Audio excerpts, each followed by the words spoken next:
Welcome to the Big World Made Small podcast for the adventure traveler. I'm thrilled you're here. My name is Jason Elkins, and in addition to being your host, I'm also a former U.S. Army paratrooper, third-generation commercial hot air balloon pilot, paramotor pilot, ex-Montana fly fishing guide, advanced open water scuba diver, and a full-time nomad that's visited more than 30 countries on 6 continents. As a seasoned adventure travel expert with a passion for creating and sharing meaningful experiences, I'm on a quest to impact the lives of adventure travelers, tour operators they rely on, and the communities that host them. Every week, I bring you exclusive interviews with fascinating adventure tourism experts who have agreed to share their personal stories, favorite destinations, and some invaluable travel insights they've picked up along the way.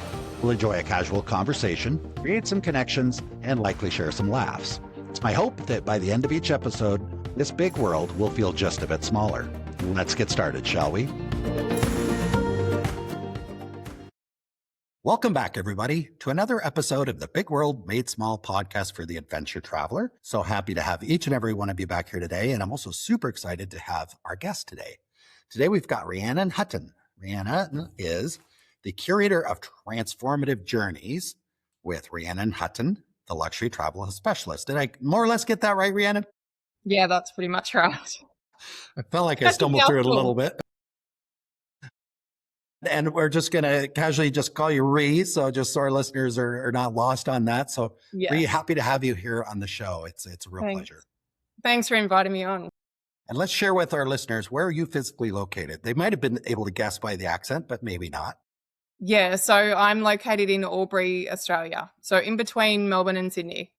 Very cool. Country girl. Isn't technology amazing that we're able to sit here and have this conversation? I'm currently in Arizona, you're in Australia, and and there's a time zone difference. So I appreciate you taking time out of your day to What time is it there? It's about 8 o'clock, roughly 8:30 in the evening here. How about there? Yeah, so about 2 p.m. over here. Oh, okay. Well then. Perfect. Anyway, happy to have you here. We're going to really dig into your story because I'm super curious about kind of how you got from where you were to where you are now. Mm-hmm. But before we do that, let's give our listeners kind of the 30, 60-second elevator pitch for your business. What do you do and how do you help people? So post-COVID, I've been in the industry for 20 years now. So I was in shopfront for about 10 years and then I launched into my own business 11 years ago. And ever since post-COVID, I decided to niche down and go into the luxury space. And so ever since then, everything's just gone gangbusters. And so I focus on immersive travel with a bit of class on the side. Very, very cool. You mentioned something. You mentioned a word. I think I know exactly what it means, but I don't want to make any assumptions. And maybe some of our listeners are wondering as well. You mentioned shop front. Mm-hmm. So what does that mean? Yeah, so I was working in a storefront. So a shop. Basically. Okay. And I think, the industry has changed a lot. So we don't necessarily need to have a store. Everything is, it's what we're doing now. It's done online. I meet a lot of my clients online, either online or at a cafe, in person, over the phone. Some of them I've never seen their face before, to be honest. And it's done on email and that's the way they like it. Yeah. Things have definitely changed. And I actually would like to have a conversation about the differences for you as far as in a shop front, dealing mm-hmm. with people face to face. And now that we're doing things so much more remotely and by email, maybe some video calls, stuff like that. Let's pause and have a conversation around that for a minute. And then we're going to go into your story. Okay. Because I don't know, I've never worked in that role where I was meeting people face to face to help them with their travel experiences. So what is the major changes or what do you think might surprise our listeners about what's changed? To be honest, I think people are more trusting. It's bizarre. Like when I was working in storefront, like people would come in and it's face to face and very interactive and, you would do the work in front of them. And if it was a long itinerary, you'd tell them to come back and go over it together with them. But now it's more, here's what I want. They give it to you, they send it to you, or we talk about it over Zoom or at a cafe. You go off and do your thing, come back and send it to them. And they just trust that you have it taken care of. Why do you think that is? I don't know, which is, I thought it would be the opposite, but it's not. And it's kind of nice. I'm just guessing, just for conversation, do you think it's because, well, I don't know, maybe when somebody walked into the shop front back in the day, maybe they hadn't done a lot of research, hadn't read reviews, didn't already Mm, kind of have a warm, fuzzy feeling. They were just walking by, saw a travel agency and walked in the door. And where now maybe the people you're dealing with have been on your website, read some yeah. reviews and stuff like that, maybe? I think a lot of it has come from, like, I get a lot of website views, but a lot of it has come from referrals. A lot of my business is referral based. So they're trusting people previously as well who have used me before. So I would say probably 80% of my business is repeat clients and referrals, for That sure. makes sense, because if Yeah, you're in a shop front and you meet somebody that lives just down the street around the corner and you help them with a trip, and they maybe would give referrals, but their friends aren't down the street and around the corner. yeah, So they're yeah, a little that's less right. likely to come in and meet with you, maybe. Yeah. Okay. Yeah. So, and, like a lot of, if I don't know a name or, they're from interstate or something, I'll ask them, how they found me or who referred them. And a lot of the times it's my website. So it's doing its thing. Yeah. So Very, yeah. very cool. Congratulations on the website doing its thing. Yeah. That helps a That's a lot. hard. When someone comes to you already trusting you and feeling, they chose you for a reason, they could have, because in this world, they could choose somebody from anywhere. Exactly. It's not, well, you're close by, so we don't have to drive very far. Exactly. All Yeah. right, cool. Yeah. Well, I No. So I appreciate you. have clients, I'll have a lot of clients in Melbourne, Brisbane, Sydney, all over. All right, let's dig into the good stuff. I don't know how far we need to go back, but sometimes I ask and somebody says, well, I was born on this day in this place. Yeah. And other times people come back and say, well, a few years ago, I decided to get into the business. So let's pick something between a few years ago and your birthday. How far back do we need to go to get a kind of a feel for how you got? So we could probably go back about 17 years. Okay. So I was working in shopfront then. It was just me and my boss. And Wait, I wait, was, wait, wait, wait. Ree, I think we're going to have to go further back than that. I want to figure out how you got into the travel business in the first place. well, I was getting to that. Okay. All right. Go ahead. I'm a Taurian, so I'm very stubborn and persistent. So All right. I don't want to interfere with your plan. Go ahead. yeah. I always knew I wanted to be in the travel industry.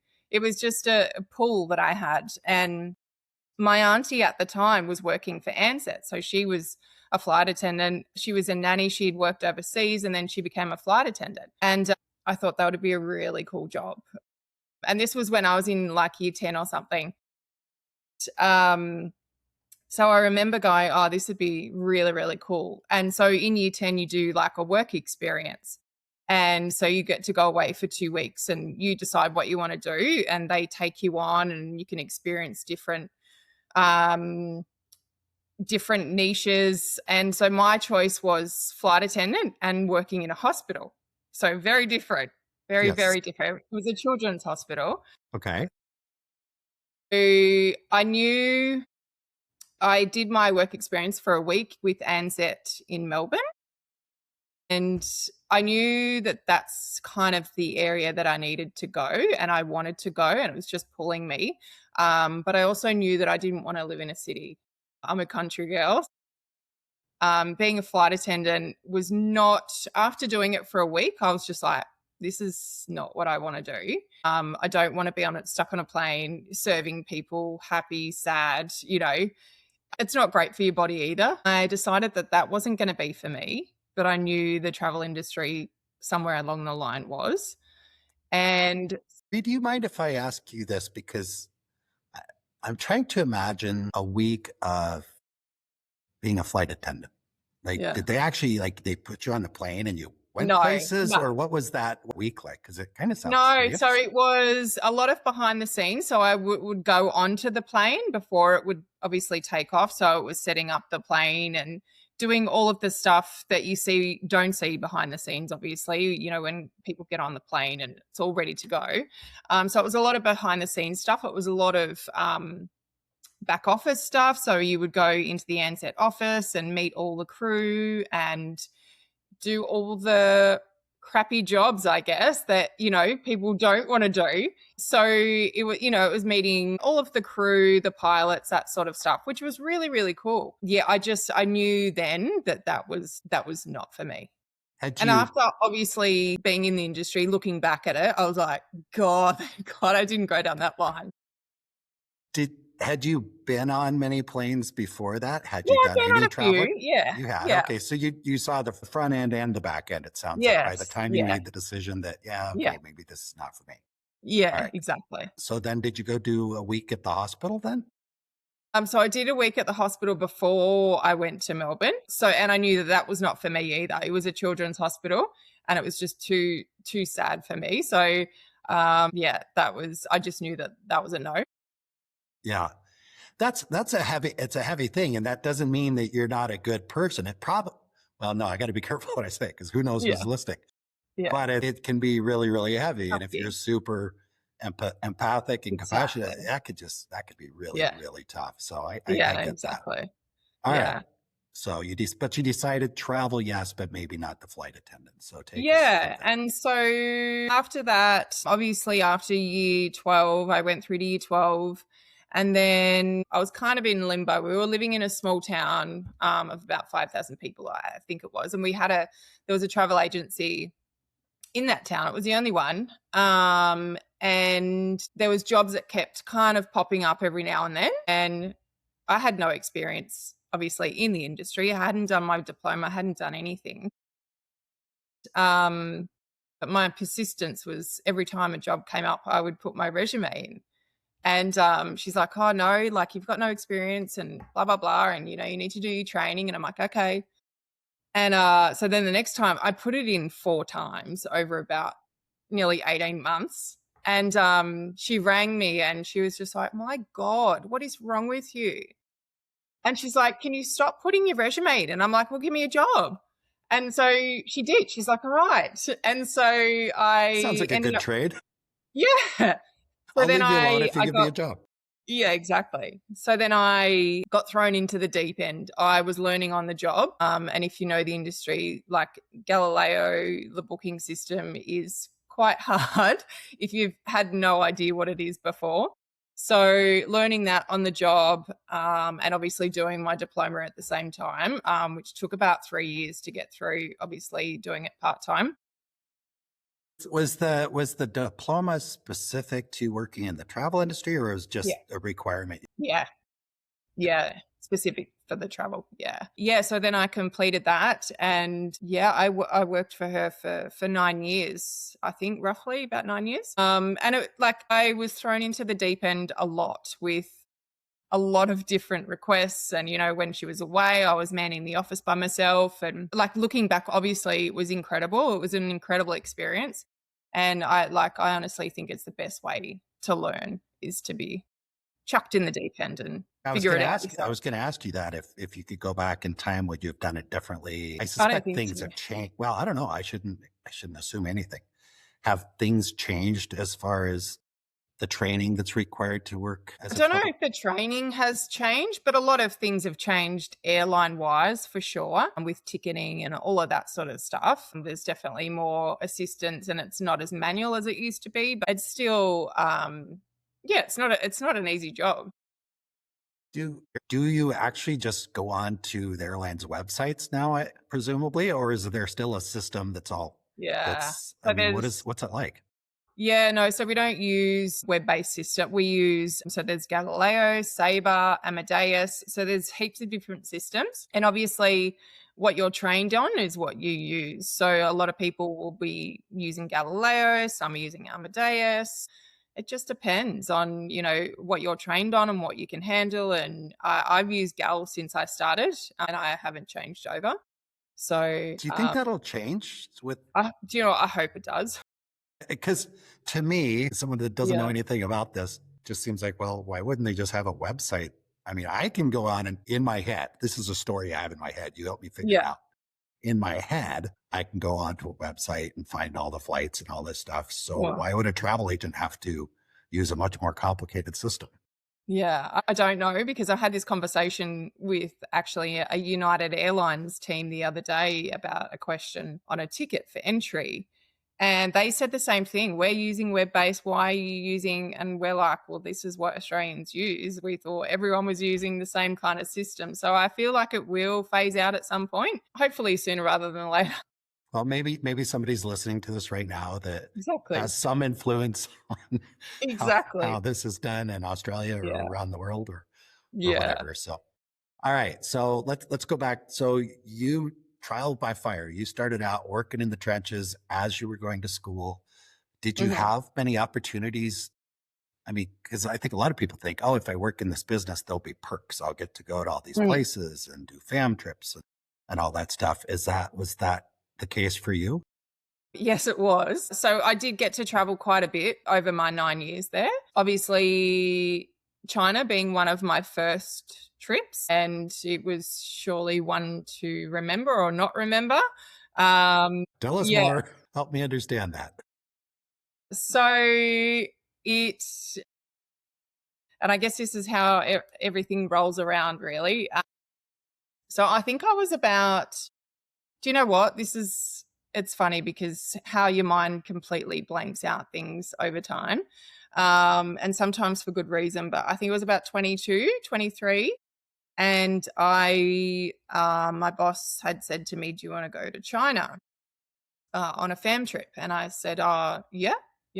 Haven't been there before. It was not on my priority list of countries to visit. You know, when these things come up, you just take them. So I decided to go, and there was about, I think there was about 10 of us that went, all ladies, and one guide that took us. He was Chinese Australian, beautiful, beautiful man. And never met these ladies before. And that's the beauty of these trips. You don't know who you're going to meet and who you're going to come across. And you can meet some incredible people. It's good. So China was a 8-day, I think. Ended up being 8-day, Beijing, Xi'an and Shanghai. So it was the triangle, and it was interesting. It was kind of what I expected, but not. It was, the list of must-takes to China before we left was your own toilet paper, a bucket load of sanitizer, all these like condiments that you must have in your bag at all times. So I was well and truly prepared, but I don't think I was prepared for the kind of toilets and things we were going to come across. Yeah, it was very different. And do you know what? How long ago was that? Like 16, 17 years ago. You know, I'm sure a lot's changed since then. Yeah. So that was your first trip. You said your first trip, it sounds like, first with the big one, job. But had you been out? I think it was. Yeah. I think there was a couple of small ones, but that was my first big one that I did. Yeah. Shipped off on that plane. And I feel like there's some stories in there, it was but I don't want to push too hard. It was not what I expected, that's for sure. So you're the first one that I've told this story to. So we didn't get that far. I think you said the toilets were different. Yeah. So we started in Beijing, and obviously we did, Tiananmen Square, the Great Wall. It's all incredible, but not my cup of tea. We then went to Xi'an, where the terracotta warriors are. Just incredible. It was the most beautiful place.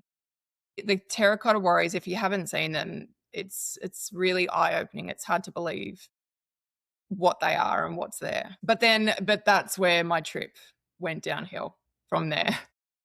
I didn't get to enjoy the last half of that trip. Did you eat? I'm just guessing. Was this because of something you ate? No.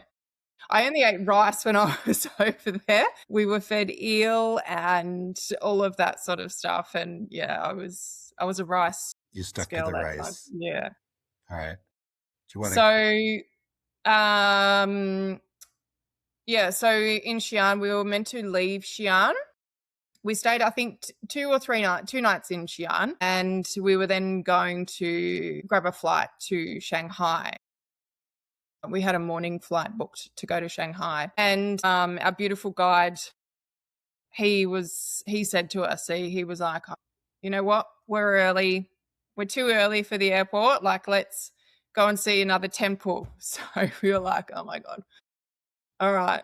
So we pulled up to this, it was like there was a temple there, and there was a little market, all concreted around, kind of went in a half circle.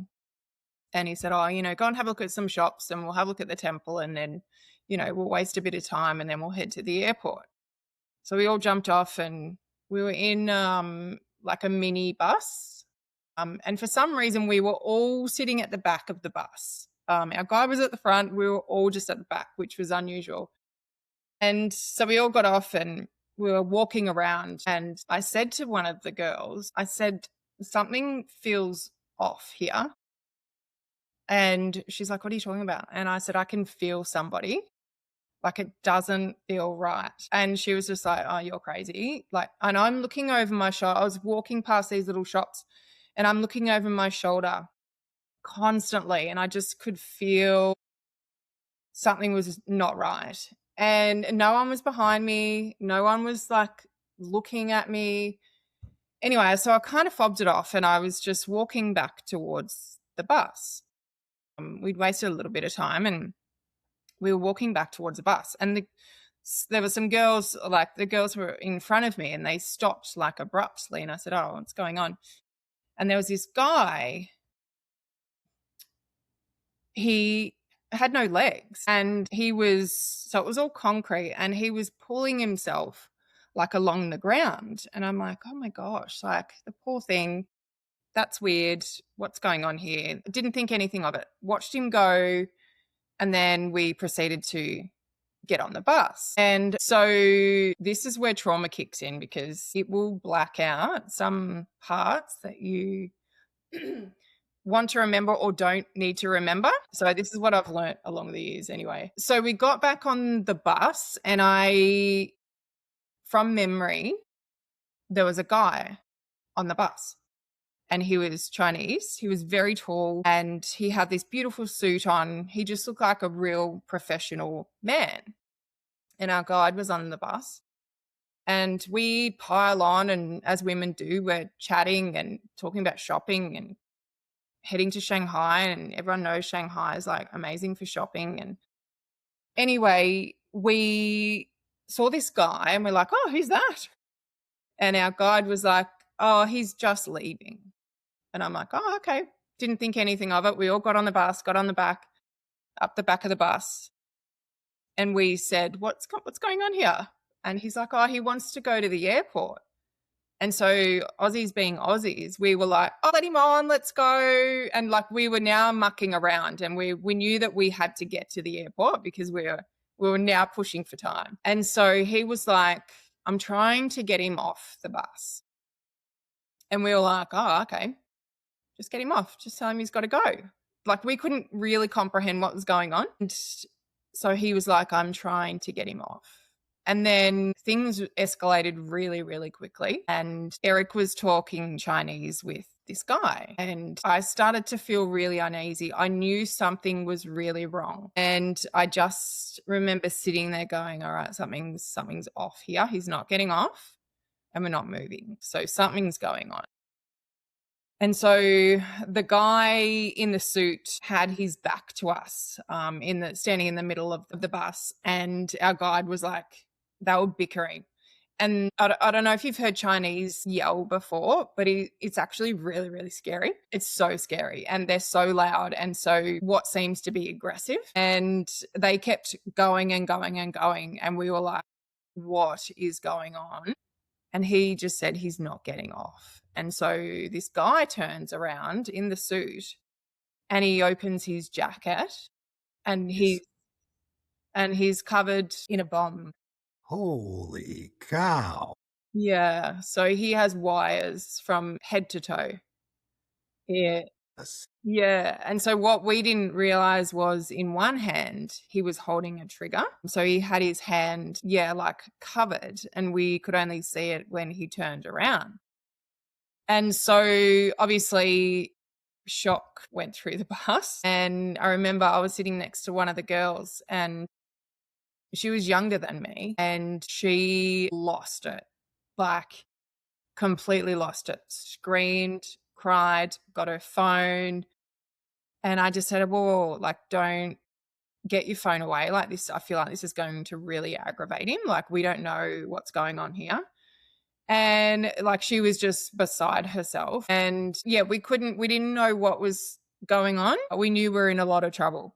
And so our guide was trying to calm us down as best as possible, as well as try and disarm what was in front of us. And so I remember I was window side, and I remember very, very quickly getting on the bus. There was no one around us.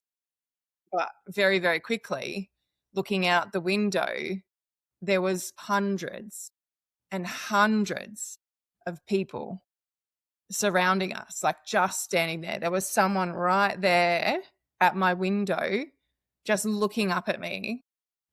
And I'm like, what's going on? Like, I was just like, I had no idea what was going on.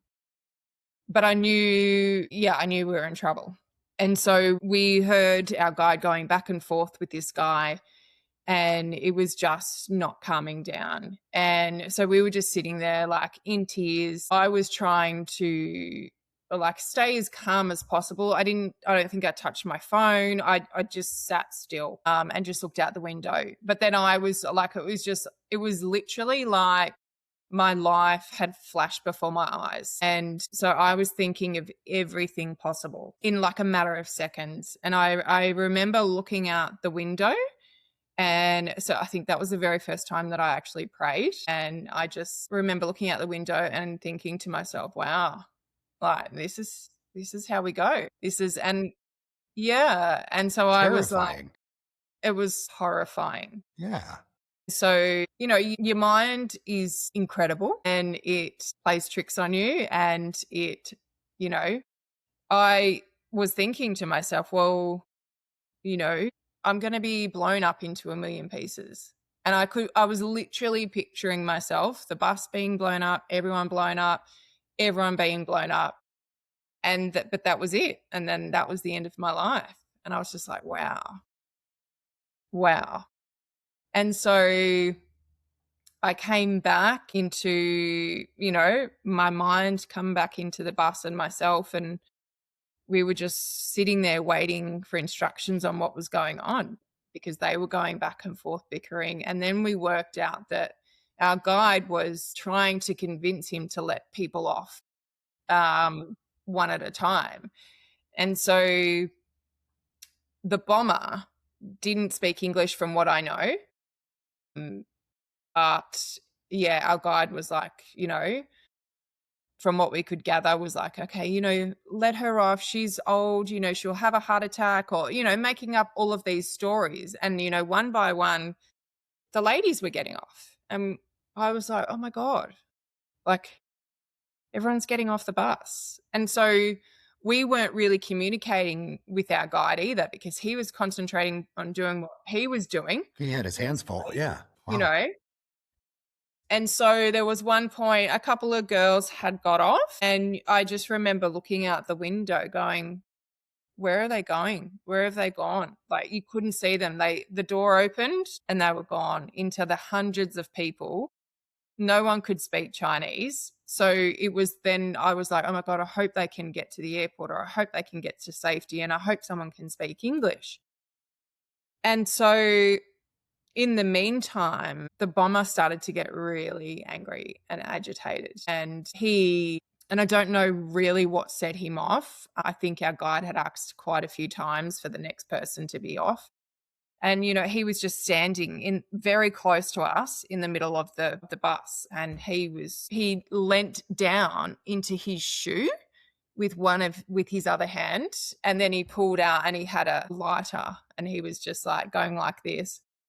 Like, and as in like teasing us to say, if you don't shut up, like I'm going to let it go. So then that sent another shockwave through everyone. And yeah, it's kind of hard to explain, like the fear that runs through your body, but then the adrenaline kicks in and it's just like, nah, this can't be it. And I remember he got down to about, I think I was the third last one on the bus. And I know that he was pointing at me, and the guy was like, no. And I'm like, yeah, I got to get off. I've got to get off. But the other part of me was like, I don't want to leave these other two ladies. Like, it was such a hard situation.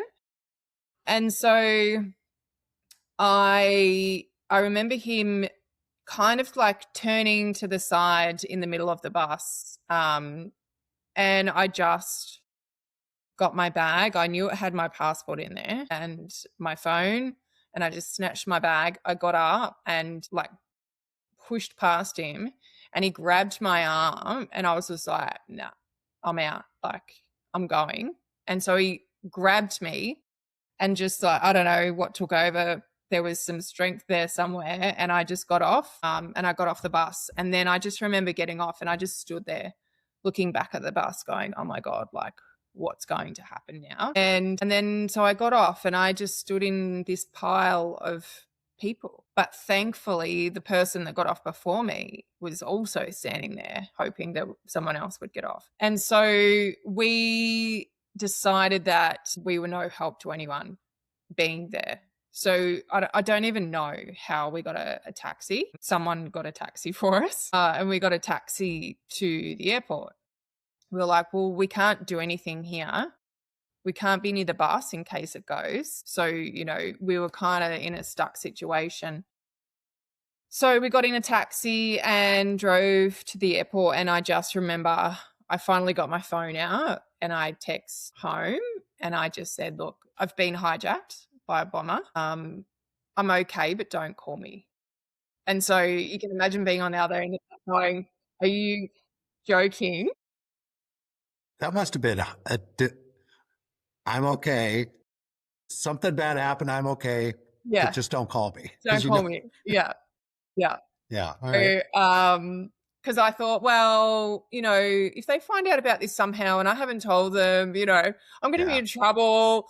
I was like 22, 23 or something, but I was just like, just don't call me. And of course they tried to call me and I didn't answer. I would have too.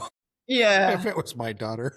Yeah. So then I got to the airport and like the 6, 7 other ladies were there, just all huddled together. And the two of us like walked in, and it was just, honestly, it was like a murder scene. Like one of the girls just broke down, like she screamed, she fell to the ground. It was just like a whole lot of overwhelm. And your body just like takes over. So we met up with the girls and we just waited. We just waited there. And thankfully, one of the older ladies that got off first, she had actually called the Australian consulate embassy. Thankfully. And she had told them. And so we knew that things were getting underway. And I remember this lady coming up to us, this Chinese lady. And she was like, what's going on over here? Like she was Chinese, but she could speak English very clearly. And we're like, oh, we've just been hijacked by a bomber. And she's like, oh, don't worry about it. And we were like, what? Does this happen all the time? And she was just like, it's fine. It's fine. Like, so she was really trying to disarm what was going on. And I don't know whether it was because there was so much emotion and people were screaming and crying and didn't want to scare everyone or what was going on. But she was really trying to disarm the situation, which was disappointing because we were like, hang on a second. Yeah. Crazy. And so then we just waited there for I don't even know how long. And I remember looking up at the board with all the flights, departing, and our flight had gone. And we were like, wow, now what? We don't have anyone. Like, we didn't have our guide. We didn't know what the hell we were doing. We've missed our flight. What do we do now? Anyway, so we waited around the front for about 10 minutes just in the check-in area. And then someone from the consulate had actually turned up and they were like, okay, we need to take you away. We're like, okay. So they took us to some lounge in the airport tucked away down the back blocks. And we just sat in there in like pure disbelief of, what was going on. Obviously our guide and three other girls were still on the bus. And yeah, I think that was the worst part. We just had no idea what was going on. And it felt like an eternity to wait for anyone to turn up. And then one of the other girls turned up at some point. She walked in and she was obviously in shock. And then there was two more women left, or was it one, two or one? And we were just waiting and waiting. And next minute, our guide came around the corner into the room and he had blood on him, and he was Chinese Australian, but he was like as white as a ghost. And we were just like, wow, what's happened? And I don't think we even went into the whole, what's happened? Are you okay? Blah, blah, blah. Obviously we were like, are you okay? But there was nothing in us to go, what happened? Where is such and such? And, Yeah. So he came in and he was in a lot of shock. And we were like, okay, where's the other lady? And he's like, oh, she's okay. And we were just sitting there for ages again. And she came around the corner and we were just like, oh my gosh, she was covered in blood. And we were like, wow, like you're alive, but what the hell happened? And so then we kind of had like a little debrief, but it was extremely somber. There was just nothing left in the tank for any of us. And so it had turned out that from what we were told, the bomber was actually a taxi driver, I think, or he owned a taxi company. And in Shanghai, there was actually a convention going on with the government about licenses and all that sort of stuff. So talk about being at the wrong place at the wrong time. We were his vehicle, basically, because in Xi'an, there is, I think, 2 or 3 security gates you get through before you actually get to the airport. And obviously being, on a bus full of women, it was easier for him to do that than to, get to an airport where we had to go through security, which he knew he wouldn't have gotten through. And we were his lifeline, basically. So, and then we also found out after that where the bus was pulled up was directly in front of a police station. Yeah.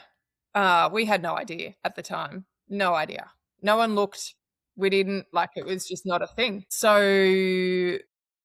the next mission was, well, we want to go home. Shanghai's not on the list. Get me out of here. Peace out. We all were just like, let's go. And so our guide was like, well, we can't do that. You now need to debrief with the consulate and embassy, and that's got to be done in Shanghai. And we were like, oh my God, are you for real? So someone had organized us to get on the next plane out. Obviously going to Shanghai, there's a lot of flights there. So got on the plane and collected our luggage and we walked outside to our bus. And then I remember walking out of getting our bags and obviously, clearing customs and all that sort of stuff and walking to go outside. And I saw all of this media and I was like someone famous is here, and they were like, and then I heard my name and I was like, what? What's going on? And the penny didn't drop at all. I was obviously still in shock. And they were like, Rhiannon. And I'm like, nope, that's not me. And so I just, I didn't even look at them, got my bag put underneath, got on, and we didn't think anything of it. I think I said to our guide, I was like, what, how do they know my name? And he kind of fobbed it off. And so we got to our hotel in Shanghai And again, we turned up to the hotel. How they knew this, I have no idea. There was media everywhere. And so sitting on the bus, there was like a camera right there taking photos of me. I'm like, how do they know it's my name? How do they know it's me? And so they were just like screaming at me. I would like get off the bus and there's like cameras in my face. And I said to our guide, I'm like, what's going on? And he's like, someone's released your name. And I'm like, how? Like, how have they done that? And he said, through federal police and then the newspapers and everything. They call it a wire apparently. So once, it gets filtered through, someone will go, I know that face. I know who she is. And it was someone here locally who worked in the paper, and he was the one that said, I know who that is. And yeah, so we got to our hotel and my phone, the hotel phone was ringing. I'm like, my family must know where I'm, I didn't give it, never gave much information away when I was traveling, but I was like, they must have worked out where I am. I hadn't spoken to them. They're just checking in. They're like, and I answered it and it's like, it's the ABC. It's, Channel 10. And I'm like, oh my God. And, I was racking my brain thinking, how have they got my hotel room for one? How do they know it's me? All of that sort of stuff. And it just kept going well into the night. Like I had to take the phone off because I was just like, this is ridiculous. And wow.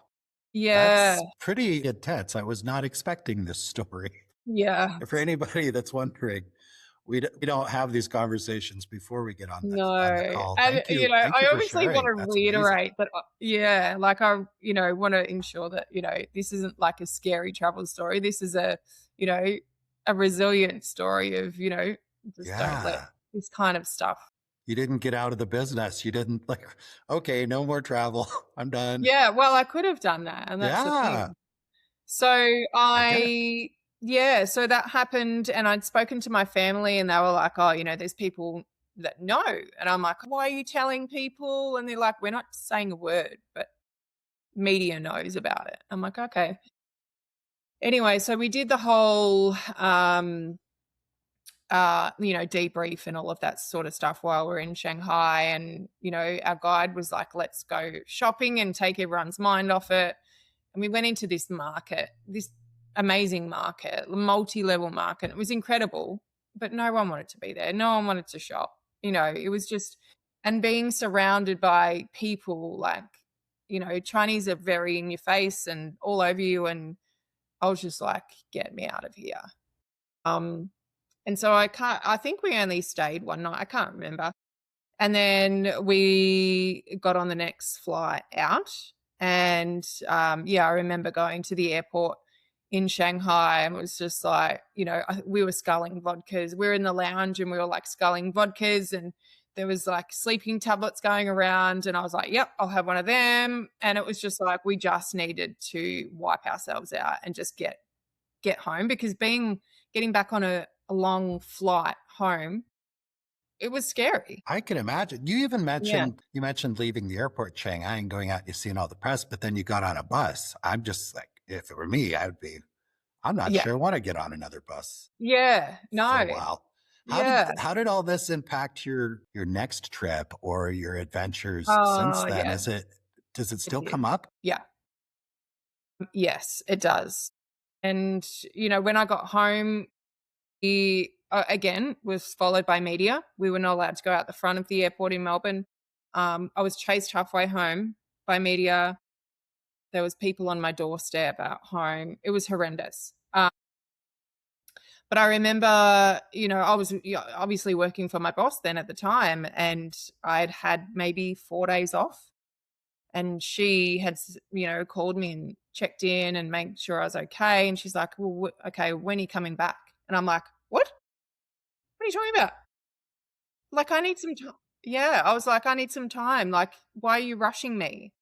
And I was angry. Like, I was like, give me some time. Like, I've just gone through a massive ordeal. And I was angry. And she was like, and she said to me, and she was like, if you don't come back now, you'll never come back. And I was like, like I knew then she was right, but I was just like, how dare you? Do you think, I'm just curious from a psychology standpoint, you probably had a lot of built up emotion that you hadn't really been able to release. No, So do you feel like you just released it kind of at her in a sense? Like, I'm pissed off at her, but because you couldn't really, I don't know. What do you think? Yeah. Oh, definitely. Like it was a lot. Like it was only a few days at home. Like I couldn't watch anything. Anything would set me off. Yeah. So the thought of going back and facing people, coming into the office was not my idea of a good time. So, but I took it on board. I was like, you know what? She's right. I hate you for saying it, but she's right. And so I did. And it was horrendous. It was horrible. But I pushed through. And I remember that there's been a few instances where it's, it's been hard for travel. But, my next trip after that, I think was Bali, which was, I think it was 3 years after the latest Bali bombing. So the security, for good reason in Bali was crazy. Everything was being scanned. They were checking under the buses for bombs and all of that. So that just set me off. But one thing I did notice is that I would automatically get at the front of the bus. I didn't even think about it. I just literally walked on and sat at the very next to the driver. Literally. Right next to the door. Yeah, literally. Yeah, and it was always right next to the door. And people were like, after that trip or towards, that trip, people were like, come sit here. I'm like, no, I'm good. And they're like, oh, why are you sitting up the front? I'm like, I'm not. And then I'd like look around going, I actually am. And my brain just was like, this is your safe spot here. And so every single trip I would always sit at the front. There was an instance in Bali where I was getting a taxi from, after dinner or something, and the door automatically locked. And I freaked out. Absolutely. Like I freaked out. I'm like, get me out of here. And he's like, I can't stop. And I'm like, get me out of here or I'll kick the door open. And so I got out and I was just beside myself. I couldn't do it. I've been in some of those cars, they just, the doors kind of automatically lock. Yeah. And I don't like it, but I don't have any stories like you do. Yeah. So if I don't like it, I can imagine what that, I'm not even sure I can imagine. I say I can imagine, but I'm not really sure. But there's been a lot of, constantly, my latest trip to India, there was India's funny, like it's a funny country, and we were driving along and again, I was at the front of the bus and this guy, I don't think he was even wearing shoes on the highway. And he was like, stop, stop, stop. And my body just went, all right, we're in trouble here. I was frozen. And I said to the driver, I'm like, what's going on? And he was like looking at my face going, calm down. Like, it's all right. And I'm like, well, what's going on? And he's like, it's all right. Go. Don't stop. Yeah. And the guy was like, stop. And so we all stopped. And then I looked out the window and there was this lady with like 2 or 3 kids. That's what they do. They walk along the highway. And I'm like, oh my God, she's still walking. Why aren't we going? And next minute, bang. And it was that they'd let a grenade off into the rocks because they were doing roadworks. And that instant bang, just like, I was just like any loud noises, like sudden, I'm just especially when you're on a bus. Yeah, I can. Yeah, I can imagine that.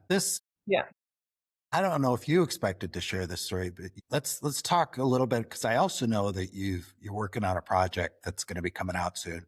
I don't know what's in that project, but do you share stories like this? What do you want to tell us about your big project? Yeah, so I have written a book. The book came about by accident, to be honest, because I was going through a pretty tough divorce and I was seeing a counselor at the time, and she knew from what had happened, and she had said to me, you know what, Rhi, I know you don't think about this often, but let's just do what counselors need to do. And let's just do some dot points about, the hijacking, and then we'll burn it. And then just so subconsciously, you've done something about it and we'll get rid of it. Anyway, I'd done my homework, went home, and sat up in bed and did some notes, and I was like, yep, burn this. And but I was up until like 4 a.m. I'd end up writing a book. And I messaged my counselor and I'm like, oh, was I meant to write a book about this? And she's like, what? And I was like, I think I've written a book. And she's like, oh my God. She's like, this is brilliant. And she goes, send it to me. And so I sent it like raw. It was very, very raw, obviously. I've never written anything. And she was just like in tears. She's just like, this is incredible. And she's like, I think you need to publish it. And I'm like, no. And she was really backing me. Like, she was amazing. And she's like, I think you need to publish it. So anyway, somehow a publisher had reached out to me. I don't even know how that happened. And they were like, we want to publish it. I ended up not going that way because, you know, they just take so much money from you. And it was, you know, at that time it was going to cost a lot of money. This was about 8 years ago. I also listened to too many people where they were like, oh, this is, you know, this could destroy your business or blah, blah, blah. And I was like, oh, really? I don't see it that way. And yeah. And I was like, oh, and then so I started second guessing myself. I'm like, oh, maybe they're right. Maybe this would destroy my business. And so I stopped. And I was like, I was kicking myself because I was like, oh, this would have been good. And then I let it go. And then 12 months ago, not even 12 months ago, something had reared up and I was at a conference and someone had mentioned, you know, writing books and all of that sort of stuff. And I just knew instantly in my gut, I was just like, I need to get this book published. And I had said to my partner, I was just like, I need to do my book. And he's like, really? And I'm like, yep. And I go, I know I need to. And so I've literally rewritten it. I'm doing it myself. I'm self-publishing. I've just finished my last chapter rewriting it. And so I'll self-publish that. And it's just about, do you know what? It's not even really about the story. It's about, you know, just what you can overcome in, you know, the hardest times, and also just trusting your gut. Like, I knew something was off that day. I knew it. I called it early, and you know, ever since then, I have, you know, every time something has happened, it's been right. Every time. They call those like the spidey senses or whatever, where you kind of just like, yeah. But I think it's good to follow that, because worst case scenario is you say, okay, something's not right. I'm going to back out of where I'm at. Worst case scenario is not bad. Yeah. You know, it's like, okay, maybe you missed out on something, but at least and so then I just, when I decided that I was going to do the book, my intuition was just like, all right, well, how about we go into, you know, doing some group departures. I've taken women to Nepal before. I use Lisa at Crooked Compass, and like, her company is just incredible. So, you know, I'm good friends with her and a lot of other incredible representatives. I have some beautiful contacts. But, you know, we had been talking and I mentioned, well, you know what, I'm doing my book. How about we build this as, you know, like a resilience, you know, it doesn't even have to be like that, but a trip to Bhutan. So it'd be like an 8-day trip to Bhutan, but also taking a couple of specialists with me as well. That would be, you know, in the psychological field, the Reiki, the yoga, all of that sort of stuff. So I do have 2 specialists in that field that I have been working with alongside Lisa to try and get this off the ground, to see what it looks like. So, yeah, watch this space. What a great story. And, you know, I'm reflecting on you and I's, the first conversation you and I had. Yeah. And I'm sure you remember I was saying, okay, Reed, don't tell me too much. I know you've got a story. I knew you were writing a book, but don't tell me too much, because I want it to be spontaneous. I want to be hearing it the first time. Yeah. And you've had me sitting on the edge of my seat for the last hour. So thank you. That's good. Thank you so much. It's, you know, I think you need to come back. I think we need to have another conversation. But because we talked about that story, we talked about the books, this transformational stuff, and you're going to have some of this stuff on your website, I'm sure, because I'm going to have a link to the website right in the show notes. Yeah. What else? What do you want to what did I forget to ask you? What else do you want to make sure that we cover before we wrap up? Either about you, your story, your book, your business, life in general? Yeah, I think not much really. I think it's just, just getting the point across of, trusting your gut. Don't let, things that happen to you, even, while you're traveling, stuff happens. It happens all the time. And really, it's just 90% of the time it's being at the wrong place at the wrong time. And you know what? I believe that what happened to me and the other girls that day, it was meant to happen. It was, I'm glad it was me and not one of my clients. And so I believe that that was meant to happen. I believe I was meant to write a book, and I believe I was meant to, build something incredible with, group departures and working with specialists that, specialize in trauma, resilience, all of that sort of stuff in the wellness field, and see what comes of it. I think it sounds pretty damn cool. Yeah. To be frank with you. And I'm thinking, you have people say that this might hurt your business. I'm not saying that you're doing the book or to help your business, but I'm imagining myself. Yeah. If I'm a woman, I have to really stretch my imagination. Yeah. But if I imagine that, and I think going on a trip with you actually sounds pretty great. And I'd probably feel a little bit safer because you've got that really good spidey sense. Yeah, and that's the way honestly, that's the way I think of it as well. Yeah. Like I said, I've built, my intuition has gotten so strong since that day, I believe. And, I love traveling. I love it. And I'm just glad, one thing I'm glad for is I'm glad my boss pushed me as much as she did, because I don't even know. I don't even know if I would have gone back into the industry, but probably my stubbornness may have. But, I know 90%, if not 100% of the other women are not in the industry anymore. Yeah. I was wondering about that. I was going to ask that. Yeah. And I can understand that. Yeah. Yeah. Wow. What a story. And I'm excited to read the book when it comes out. And please make sure I'm on the list, or I'm going to look for it wherever I need to find it, because it sounds fascinating. Yeah. And you know what, honestly, if 10 people read it and they get something out of it, I've done my job. I'm happy. Honestly, it's not about selling books or, building up my business. It's really, it was for me to write the book and get it done. That was, for me to do. Yeah. But the other part is for me to, be able to help people that have been in that similar situation or need help with,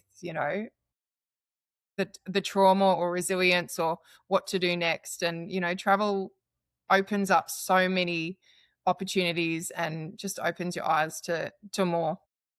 Yes, it does. Well said. That's a good note to wrap it up on. Again, to the listeners, we're going to have your website and everything right in the show notes. So click on that, go through, and thank you so much, Rhi.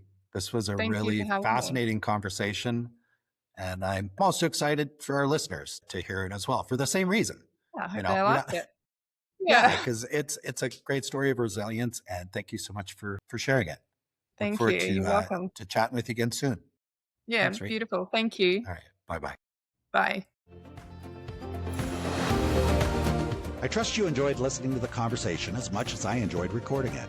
If you're enjoying the Big World Made Small podcast, please take a moment to tell the algorithm by subscribing and posting a review so that others can benefit as well. I also invite you to take a quick trip over to bigworldmadesmall.com and join our private adventure travel community to receive new episode notifications, special access to our guest experts, and perhaps even some exclusive partner offers that we haven't discussed on the podcast. I'll publish another episode soon. Until then, keep exploring. It's the best way to make a big world feel just a bit smaller.